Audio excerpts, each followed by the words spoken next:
Hi everyone, I'm Alexis. I'm a creative designer here at Sizzix. First off, Happy New Year to you all. I hope you all had a wonderful holiday season. I know after 2020, I think we all needed a little bit of a break, but we here at Sizzix are super excited to be releasing our Chapter One collection full of new dies, stamps, embossing folders, and all the goodies that come along with that. Perfect for your everyday celebrations like birthday and thank you and I miss you and I love you, but also we have some great stuff in our Chapter One release that is perfect for spring and Easter and Mother's Day, like all these amazing holidays that we'll get to celebrate in the upcoming couple months. But my focus today is actually going to be on some Chapter One dies. I like to take our Thinlits dies and find new ways to use them. So that's actually going to be what I'm doing today. I'm going to show you how to take our intricate Thinlits dies and turn them into an embossing tool.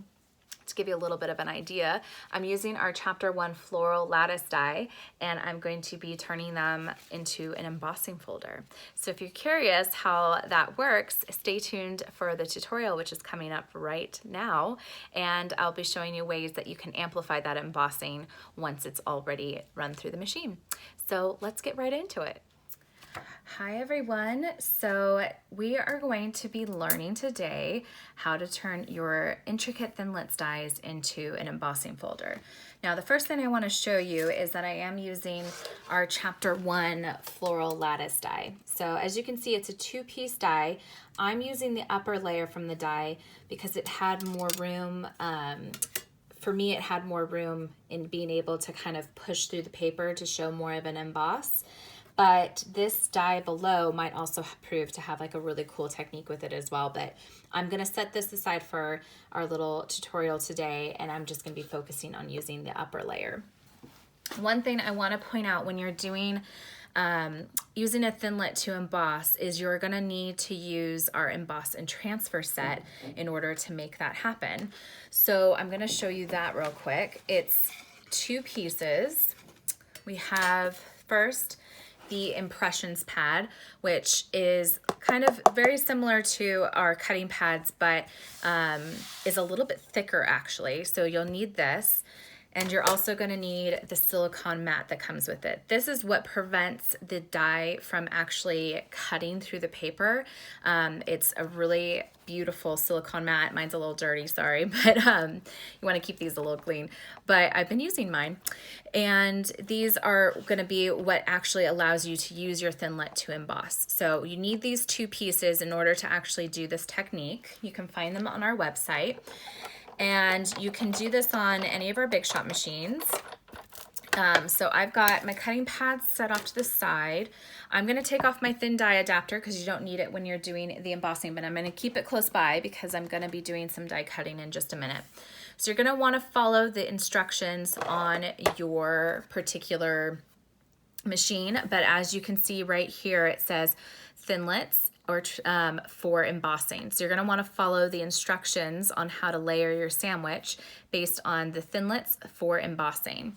So I'm going to first put down my platform, and then I'm going to put a cutting pad below that as my first part of my sandwich. I'm using white cardstock today for my base. So I've cut this, but because we're embossing, we want to open up the fibers in the paper so that it doesn't tear or rip. So you really want to take a fine mister like this and get your surface wet. I'm going to do this off camera just so that I don't get all of my equipment wet. But you want to make sure you get your edges, your center, just a couple spritzes to each side just so it gets nice and damp so that when you are cutting, it's not ripping the paper, but actually embossing it. So you're gonna put your die down first, and then I'm gonna place my paper on top of the die.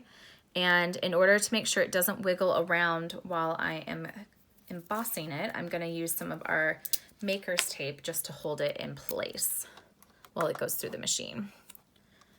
Okay, so then the next part of the sandwich is your silicone mat. So this is really important. You want to put your silicone covering the entire die so that it doesn't cut into it. And then you're going to need your impressions pad on the very top of your sandwich. Then you're gonna run it through the machine. You're gonna run it through 1 to 2 times. I prefer 2, especially if my paper's wet enough, because then I know I'm getting a really good emboss. Okay.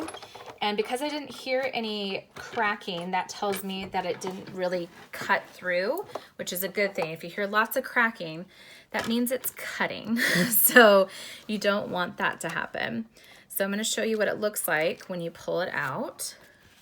And you have this beautiful emboss on your.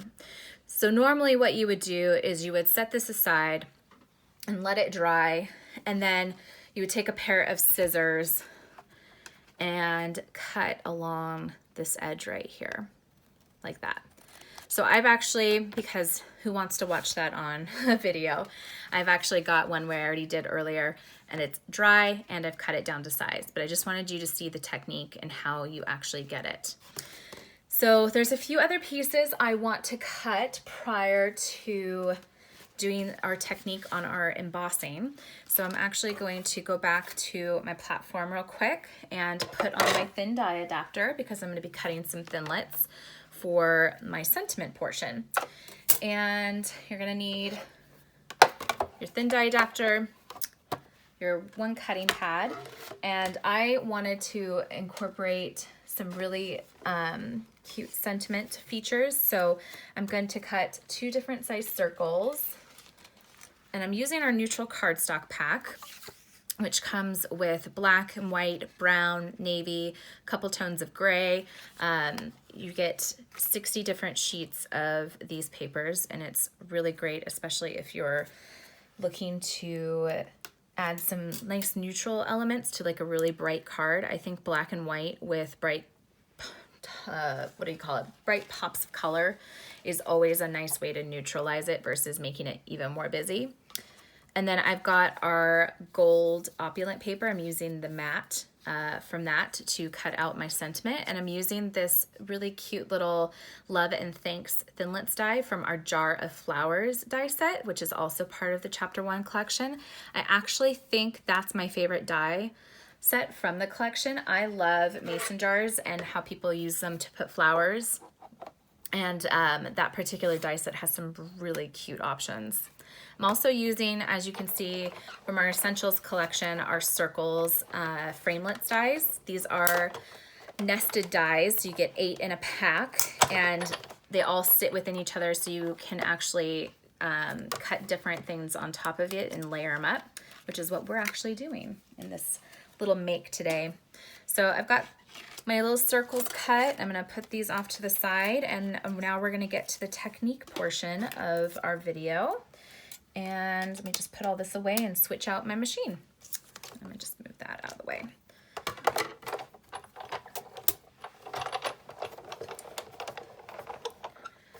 So one thing we like to showcase with 3D embossing is different ways you can add color to it. So for instance, I love using distress inks or distress oxide inks. Especially on 3D embossing, I like using distress oxide because then you can blend your colors together. So because it's spring, we're going into spring and summer, I really wanted to use bright poppy colors so that I can get myself not thinking of these cold days ahead, because January in California is either a heat wave or it's freezing. You just never know what you're gonna get. So I'm already dreaming of spring and summer, but I'm going to be using these 2 Ranger colors from Tim Holtz, the Distress Oxide. I'm using Fossilized Amber and Seedless Preserves. They're just really beautiful colors. And then I'm using my multi-tool with the blending tool head to add on my color. I really love this tool. As you can see, I've actually got my distresser on one end. They're really ergonomic, and they just make adding ink on so easy. So that's what I'm going to be working with today. I've got multiples, as you can see, at any given time because I don't like to switch out my heads that often. So I have like multiples of these around so I can just have colors going all at the same time. One thing with distress that I'm sure most of you are familiar with, but if you're not, is that normally with distress ink, you can't really blend the colors together very often in large amount because they eventually turn mud colors. Whereas with distress oxide, you can blend the colors. So that's why I like using distress oxide on embossing folders, because I really like to blend my colors a lot. And so I'm going to start off with my seedless preserves. I'm just going to ink up my ink pad there. And I'm just going to kind of go, I'm going to create like a fun little pattern. I want to do like a stripe effect up. So I'm just going to go in and start layering in my color. Now the reason I chose the white cardstock on the bottom is because I wanted, as you can see that little etching, I wanted that to show through. Because as hard as you might try, I mean, you can actually still get it down into there.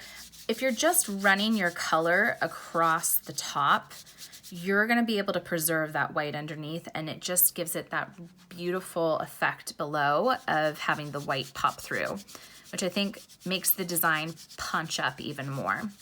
So depending on how you want your distress look, like if you want a really vibrant tone, obviously you just keep going over and over and layering up the color. I kind of still want portions of the white to pop through. I want certain areas to be darker than others, but I do like having these little patches right here where the color doesn't seep and saturate all the way. Now this is the real magic, is when you start to blend.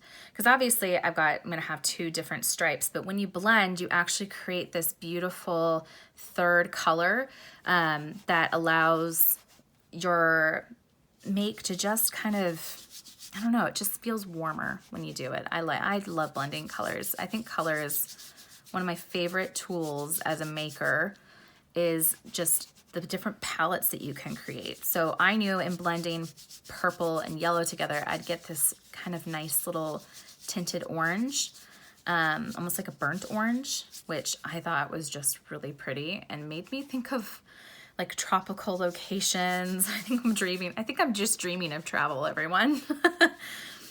But I'm gonna add in my colors, and look how that white panel went from just plain old white to this beautiful kind of, I just keep thinking tropical.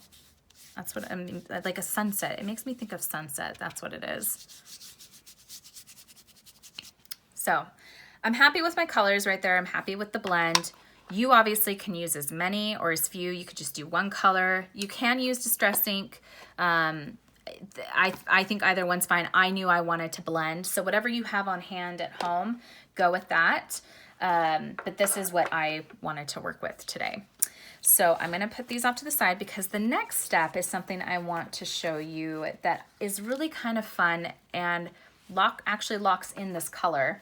I'm just putting my tools off to the side. So I'm gonna show you the final card so you get an idea. When you put on a nice top, which will say of embossing ink, I'm using the clear embossing powder today. It creates this enamel effect, which I'm not sure if you can see, but I'm gonna kind of, yeah, there you go.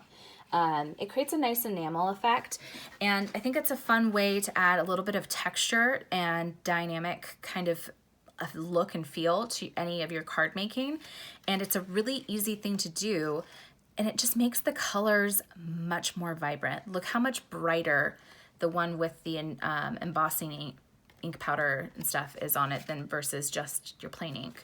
So I'm gonna show you how I got that. In order to do that, you're gonna probably want a funnel tray just to keep the mess out of the way. I'm gonna bring back in this guy to do this. So what I do is I lay this down. You can do this on a spare piece of paper, craft mat, because you're gonna be pushing the ink pad down into it. It's gonna get messy around the edges. So I do recommend having something underneath to catch that ink. So I'm just gonna press my ink pad. This is our clear embossing ink pad. And I'm just gonna press that across the top of the design. Now I really want it to saturate in because I want my powder to go everywhere. So you just wanna make sure you're adding a nice top layer. And I can tell because the color on here has become more vibrant, so I can see where the ink is saturating in. And what's nice when you're using clear, or any embossing ink powder, or embossing powder for that matter, is you can do multiple layers of it, and it'll just make that enamel effect even more vibrant. So now I'm gonna pull this out of the way, and I'm gonna pull in my funnel tray. This is I think my favorite thing when I'm embossing because it honestly takes care of so much of the mess. So I'm using our clear embossing powder, and I'm just gonna layer that across the top of my entire design. Obviously I didn't get the whole thing, so I'm just gonna shake and move that powder around. And then you're just gonna tap off the excess, and you can see I can tell just by looking at it that I've got a clear coat of embossing powder all across my design. There's one area in the corner up here I wanna just make sure I get. So now I'm gonna heat set this, and my finger just caught the edge right there, so I'm just gonna, this is the beauty. If you mess it up, you just do it, or you can even add more ink on top. It's great. I'm gonna set this off to the side right here, and I'm gonna put all of my powder back into my jar, just so it doesn't accidentally tip over anywhere.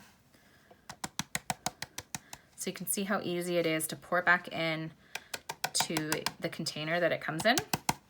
And I'm just gonna set it off to the side because I have a feeling I might wanna do a second layer, so I'm just gonna keep it nearby just in case. So this is the part where it's gonna get a little noisy, so just bear with me, but we're going to heat set that embossing powder with our heat tool. So we have a dual speed heat tool available. And one thing I do recommend as a tip is heat the backside of this first, because I find when I heat the backside of anything with embossing ink, when I go to the front, it just sets that much faster. So I'm gonna start by doing that real quick. So sorry about the noise, I apologize.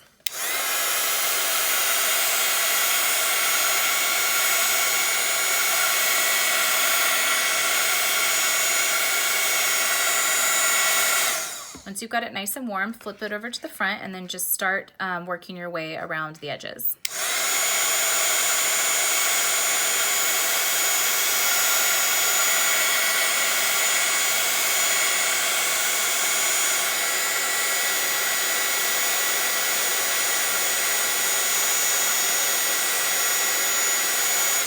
And look at that. You can immediately see that that glaze, it looks like a glaze almost is just going into place.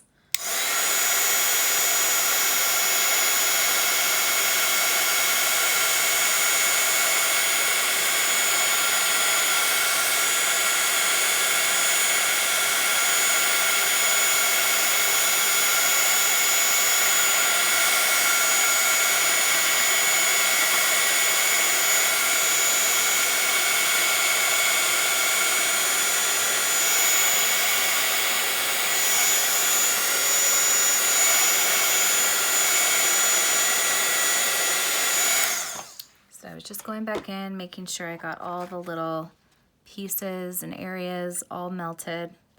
But look how beautiful that is. The color completely pops through once you've done this, and it just adds this extra effect on top of something already beautiful, like using your Thinlits to emboss. One thing I do want to say is I use the white because I wanted that white etching to show through, but you can use any color cardstock really. So I did the same effect using this, but I used our Banana Blast cardstock, and then I just added the Seedless Preserves on top of that, and then I locked in that color using the clear embossing powder. So you can get the same effect and like a totally different look just depending on the type of cardstock and ink you're using.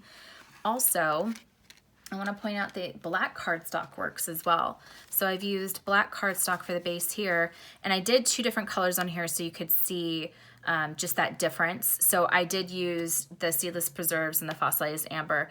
Obviously, I probably wouldn't use those together on a project per se for myself, but I wanted you to see the difference between the light and the dark on how it looks on black cardstock, so that even there you get this really just textural background that has, I don't know, I really like that glaze effect. It reminds me of ceramics for some reason, and I love ceramics. So that's Also possible with these, I obviously chose a totally different route with it today, but I wanted to show different ways that you could actually use that same effect. And then I'll show you a couple other samples of other dyes I've used it with in just a minute. So now that we've gotten this done, I'm just gonna put together my sentiment portion. It's got a little bit of embossing powder on it. So I'm gonna use some express glue and I'm gonna just pop my black circle on top of the white circle real quick.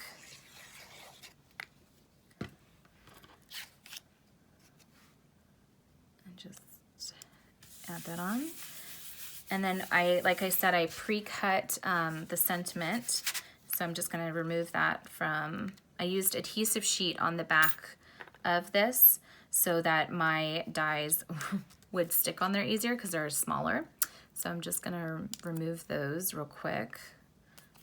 And they've got the little pieces, little chads in them, so I'm just gonna clear anything out while that glue sets in place. Okay. So one thing I like to do is kind of offset my sentiments onto the side. You could do it right smack dab in the center on this, but I feel like it covers up so much of the design. So I decided I wanted to do mine so that more of the design showed. I can't decide personally if I like more of the flowers showing or if I like more of this open space, but I think you could go either direction. I think because I did my sample with the other way, I'm gonna do it with this one with the flowers showing more. And what I did is I kind of just laid it down, figured out where I wanted that to be. And I just take a pair of scissors and cut up the side. So because I'm gonna use foam tape, I'm not gonna lay it down first because then I find it's harder to cut. So just did that. Now I have an idea of where that's gonna lay, and now I can lay my sentiment on. So I'm using Love and Thanks. I'm just gonna lightly, the beauty with using adhesive sheets is you can kind of delicately put them in place until you find an area that you feel is balanced. So I think that looks good. So I'm gonna lay that down and just push it into place. And now I'm gonna grab some of my foam tape and just add a few portions of dimension onto this card.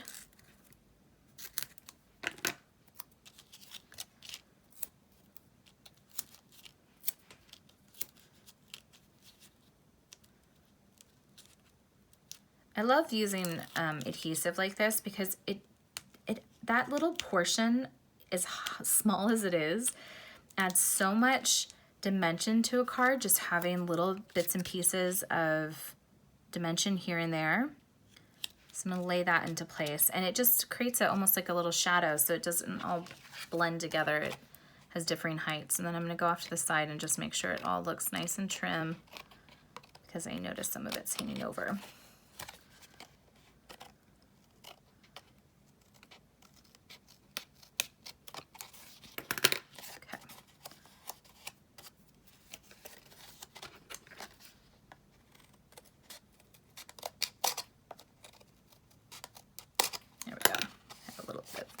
Chat on.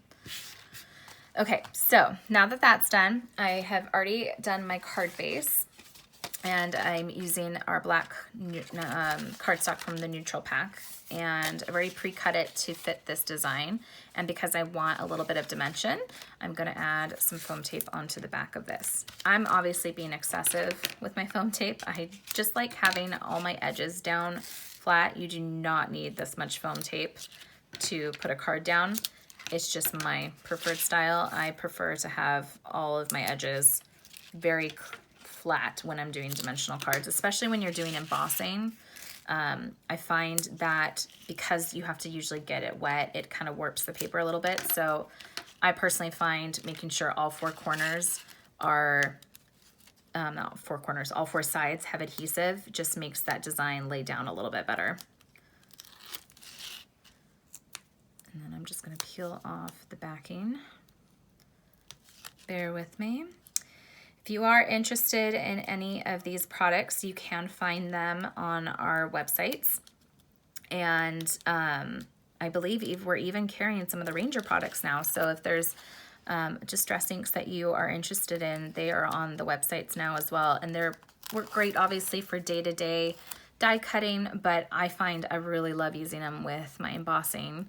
As you can see, I went to town with the pops of color on this particular project. The only thing is I have no fingernails right now, so I can't pull things up. There we go. Okay, so now I'm just gonna center this.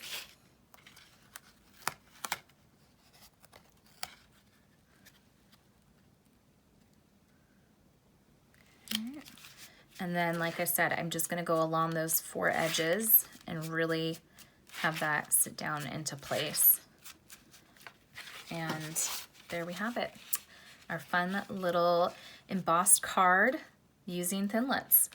So I've shown you how else you can do it with differing colors of cardstock, but I also wanted to point out, anytime that you have an intricate die panel like that, so for instance, in Chapter 4, we had minimal foliage. You can get the same exact effect with any of those overall pattern dies. Even I find it doesn't work quite as well with a Thinlit shape. I do find it works best with the panels. You still can get the Thinlit shapes to work. So we have the Flutter on By in Chapter 1 that's releasing this year. Those are all really intricate butterflies, and I have tested it with that, and it does work, but it's not to the same effect, I think, as a panel. So I used minimal foliage and did the same effect there. But I also wanted to show that's still available online. I did it here as well, but instead of using the clear, I went over it with our gold embossing powder. So I did the white cardstock underneath so you could still see that etching, and then just went over it with the gold embossing powder instead of a clear embossing powder. So there is a lot of different ways that you can use this and get different effects, but just by changing out the color or flipping the design around, changing the cardstock you use underneath. It's really fun. It's just another way to amplify your Thinlits dies. And I hope you enjoyed. And there you have it, embossing with Thinlits. It's so easy, so fun, and is an amazing way to amplify your Thinlits and use them in a different way than you would normally use them.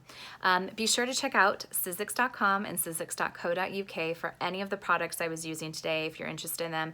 And be sure to pop a comment below if you have questions about anything. I'd be happy to answer them. I hope you all have a wonderful day, and I look forward to seeing you again soon.